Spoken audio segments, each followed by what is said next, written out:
So, let me preface this story by saying that I live in the middle of nowhere. My roommate and I ended up reluctantly moving here because it was the only place we could find equidistance from both of our jobs. So, anyway, it's about 2 AM on a Saturday, and I'm up late watching TV as, of course, I don't work the next day. My 5-month-old Dutch Shepherd, Maddie, is out of her dog bed and is giving me hints that she wants to go outside. I decide to walk her once more before going to sleep. Now, walking out of my front door, I have a decently sized driveway. Outside of that, it's basically wilderness, but there is a huge field where I usually walk her right in front of the house. There ain't too many trees or shrubs, so you can normally see a far distance away, especially this night since it was a full bright moon. Per usual, I head straight for that field. I walk her for about 10 minutes and allow her to do her business. It's the dead of night and there is no one outside, no noises, dead silence, apart from the usual small animal and insect sounds in the surrounding area. I begin walking back towards the house to go inside. When I was about 30 feet away from my front door, I looked to my right to check on one of my cars. I don't drive it often as it's my backup car, so occasionally I check it to make sure that it looks alright. I noticed that the driver's rear window is half lowered. That's weird, I think to myself. I haven't driven it in 2 months and I don't recall leaving that down. Surely I would have noticed it sooner, I continue to think.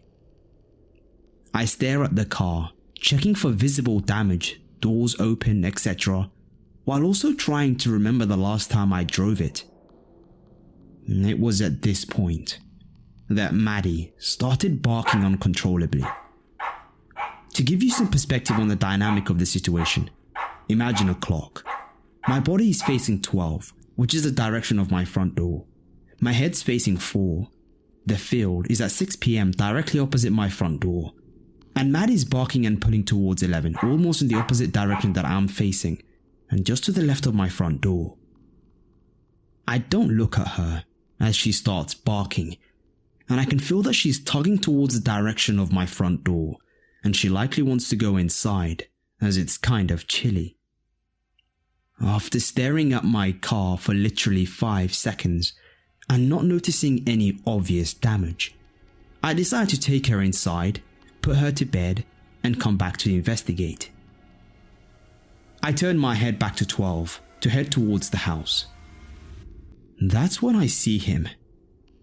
There is a man standing about 3 feet away from me, which isn't very far for a stranger to stand next to you. Maddie is buckled down and growling. I look the man in the face and notice that he's not looking at me. He's staring at my dog with crazed eyes. I hold her leash in such a way that she's just short of being able to attack him. Next, I notice his hand. His left hand is resting casually to the side, but his right hand is hidden, almost as though he's holding something behind his back, possibly in his back pocket. He's got a knife, or worse, a gun, I think. After about 10 seconds of standing there silently with him staring at my dog, I say, "What's up?" Not in a "hey buddy" kind of way, but in the literally "what do you want" kind of tone. No response. He doesn't break concentration on my puppy still. I see him shifting his right hand around behind his back. My heart starts beating harder.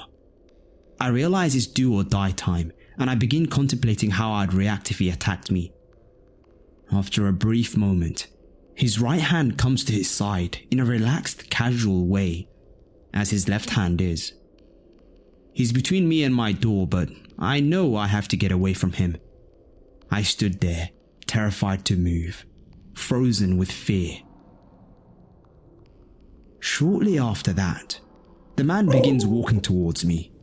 He passes me and towards the large field we'd just come from and disappears into the distance. All the while, I was still frozen with fear. But that was it. That was the last I saw of him. Shortly after he leaves, I stood in front of my front door, and the entire situation begins to dawn on me. I never heard or saw him, even though I was looking in his direction for the 2 minutes that it took me to walk from the field towards my house. I only looked away to look at my car. I didn't hear him approach at all in the dead of night. He must have snuck up on me purposely. He never spoke to me, he never responded to my question, and he never met eyes with me. The whole time, he just stared at my dog. I realized what he was doing. He was sizing her up to see if he could take her or me before the other one interferes. After 20 seconds or so of thought, I guess he decided not to. I did not know this man. He did not inquire about my dog. He didn't ask me anything. This, to me, means he had ill intentions. I'm 22 years old, and for the 22 years that led up to 4 months ago when I got Maddie, I was a cat girl. It has taken only 4 months for this puppy to change my mind on that. I now know why they're called man's best friend.